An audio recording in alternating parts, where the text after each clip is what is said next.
Dear Honorable Minister, Mr. Gadkari, ladies and gentlemen, friends, uh, the topic is so exciting. I don't know where to begin and where to end. But whatever work we have done at RIS and my own research on the subject, I will try to link the subject to the economic dimensions of the opportunities that is there in the ocean resources from the point of trade and investment. I will not go to discuss trade and investment in general, providing data and other things. I was thinking to do that, but fitting the occasion, I have reduced the data part and will talk more of the issues that matter and those need to be debated with more focus than just the trends. But before I start the discussion on ocean resources, which I will be doing under the terminology called blue economy, I'll give the broad trends what has happened to the Indian Ocean Rim countries' exports and imports in the recent years. Can we go to the next slide, please? So if you see all the Indian Ocean Rim countries here, 18 countries are there, they have experienced a slowdown in the exports and imports post-crisis. And in the last 5 years, if you see the compound annual growth rate also, it has gone down. Unless otherwise there is some question here, I'll move to the next one. And then here you find some numbers that talks about whether the Indian Ocean Rim countries are investing in each other rather than investing in the rest of the world. They are investing in each other. The amounts, the numbers here would be large for the large country and small for the small country because of the heterogeneity in the grouping itself. It has LDC members, it has a developed country members. I'm referring to Indian Ocean Rim Association, which is a broad representative regional grouping for the Indian Ocean region as such. Before I go to blue economy sectors, I want to tell you here is that why do you need to emphasize the contribution of the economic potential of the ocean resources to the overall growth and development. Yesterday Minister referred that we have already consumed the maximum to the very great extent the land-based resources, but the appetite to grow has not yet is not complete.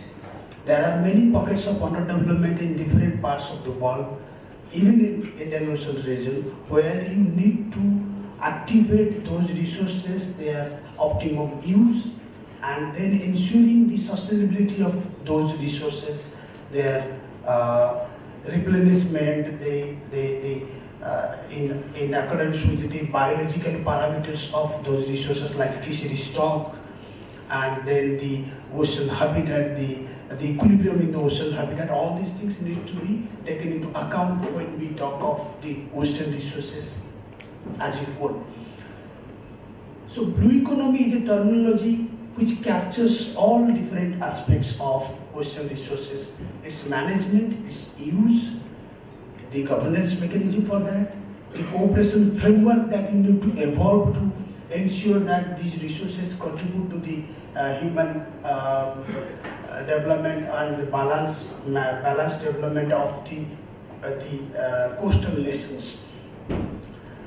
The sectors are broadly fisheries, marine biotechnology, marine minerals, marine manufacturing, port and shipping is one of the major traditional sectors of blue economy. Then you have services sectors as well, marine tourism, marine commerce, and information communication technology. So you can see there is no sector left in the blue economy sector. In fact, there are many sectors which overlap both the land and the sea.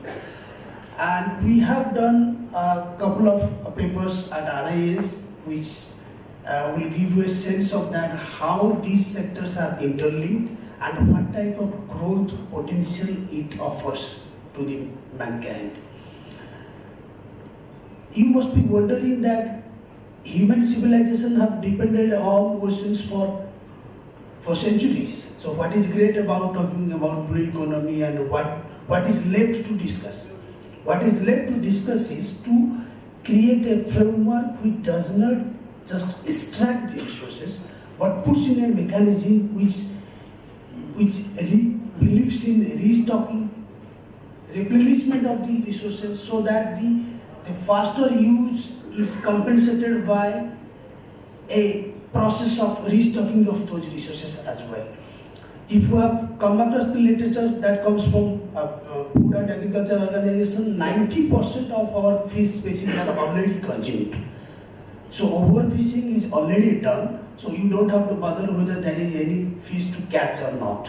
In fact, in certain areas, the biological stock has gone down significantly. So it is a danger to the sustainability of that resources, because so many people depend on fisheries for livelihood.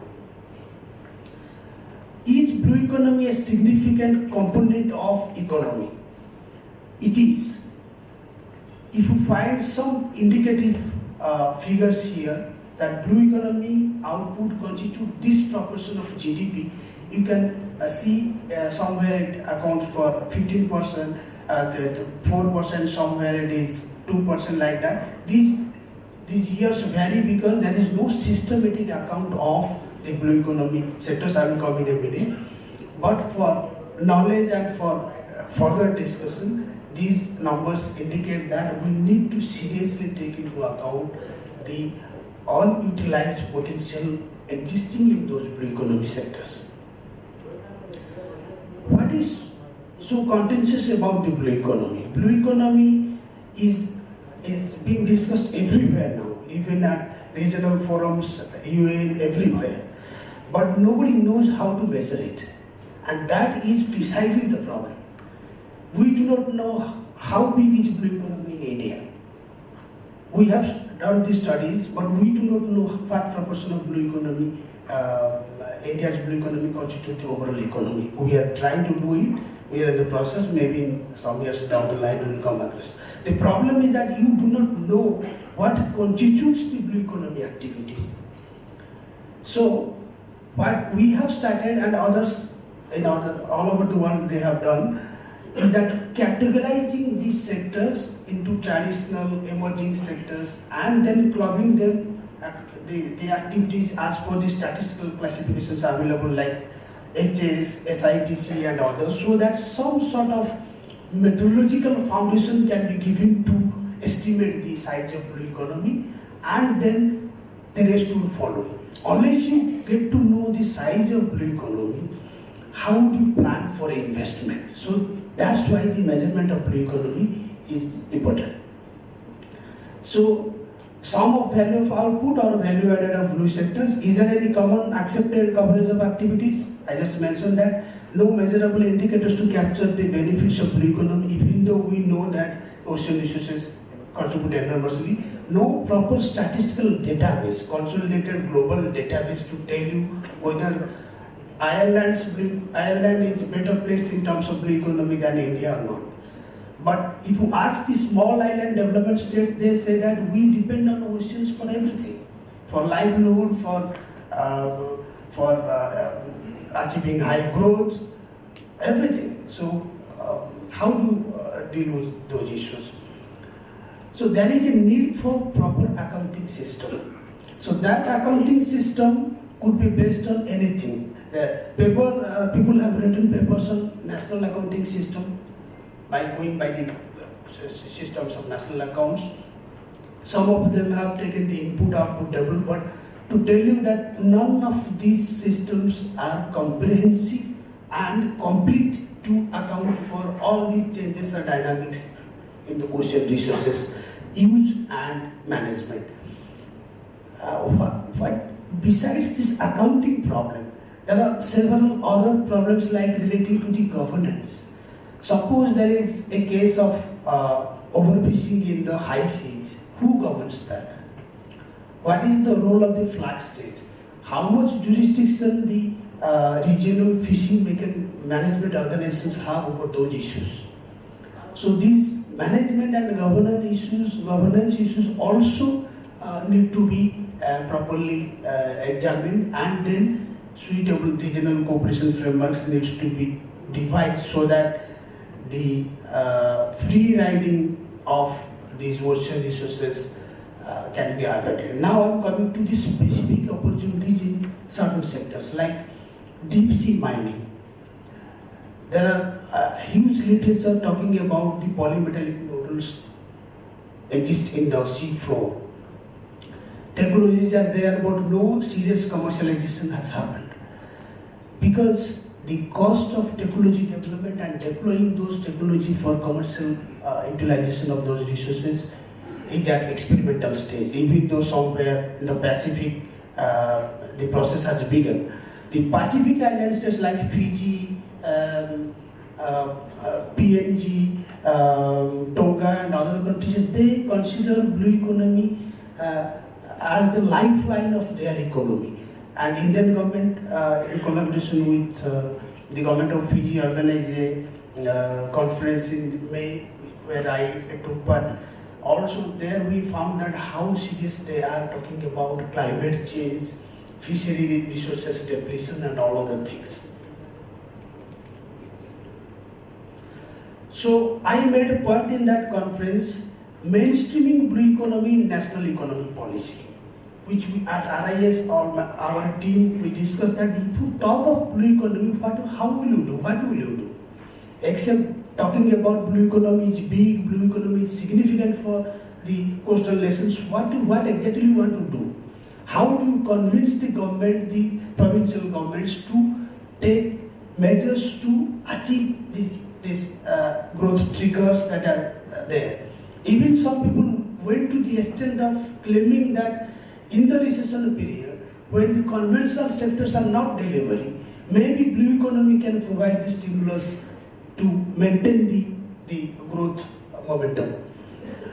So mainstreaming blue economy means sensitizing the government and other stakeholders that blue economy has to be considered as a policy component. So far, fishery is dealt by the Ministry of Fisheries, shipping is dealt by Ministry of Shipping. There is very little inter-ministerial coordination from the point of view of blue economy development. There is coordination, but not from the perspective of blue economy development. So there is a need for sensitizing and the policy makers that these are the opportunities and these are the challenges. In each sector you find problem. Fishery, overfishing and illegal and non-registered fishing is happening. Aquaculture, lot of focus on the farming, but then you cannot ignore the environmental pollution caused due to that. Tourism, if you say so many hotels would come in the coastal cities, it will lead to sewage pollution, plastics in the seawater. It's already started. Malaysia and somewhere they are talking about marine debris and other things. Deep sea mining, high investment, poor commercialization, no assurance of the profit stream. Marine biotechnology is a very profitable segment of the industry, but very low R&D at present and low investment also. Renewable energy, cost of technology development is high. Some sort of maturity is achieved as far as tidal and wave energy is concerned, but there is potential for realizing the renewable energy. Another sector would be what is not there in the ocean. All sectors are covered. So how to begin with? So once you decide that we need to mainstream it, the next would be start with a target sector approach. So that you can, the others, those who are not convinced, they will start believing that okay, it's delivering the results. It could vary from country to country. If fishery is the most vital sector for some country, some small SIDs like Seychelles or Mauritius or Maldives, they can focus on fishing. But coastal tourism could be some other country's priority. So that so each country has to find out certain sectors to begin with, which may be called target sector of blue economy, and then plan out the investments with a definite timeline so that some monitoring of the progress can be made. So this is essentially the blue economy approach to ocean resources management. And when we talk of security and all other things, there is overlapping issues between the security and the ocean resources management. Unless there is a framework that builds the trust among the coastal nations, there will be conflict among them to use the resources. For example, migratory species. Migratory species move in the sea. Today they are in the Thailand waters, tomorrow they will be in Bangladesh waters. So if you plan out, you can catch those fish and then you can benefit from that. But that is not the solution to the issues that we are talking about.